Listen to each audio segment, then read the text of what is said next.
The U.S.-China economic relationship is among the most important bilateral economic relationships in the world. In turn, the American people expect their leaders to do the hard work of economic diplomacy. That's not the type that always generates headlines. It's one that keeps at it despite the noise in order to advance a responsible approach to the complex challenges that we face. That was the U.S. Treasury Secretary Janet Yellen during her presser on Monday. She emphasized once again during the presser that the U.S. is not determined to decouple from China, and she also again suggested that both sides, China and U.S., see tremendous benefits for both trade and economic ties between the two countries.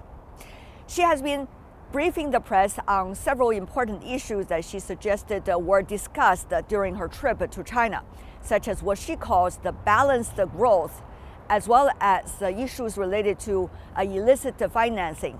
Meanwhile, she said that China and the U.S. have been discussing about how to deal with debt stress issues for some of the least developed economies, and also cooperation on climate change.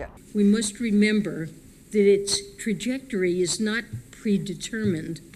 It depends on the choices that each of our countries make.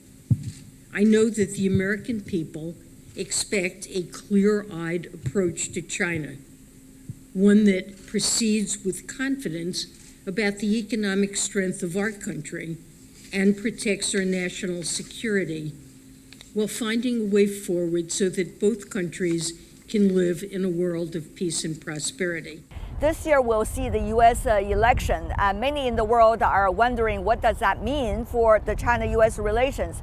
On that, the U.S. Treasury Secretary said this: "It is undeniable that the U.S.-China relationship is on a stronger footing today than this time last year," end of quote.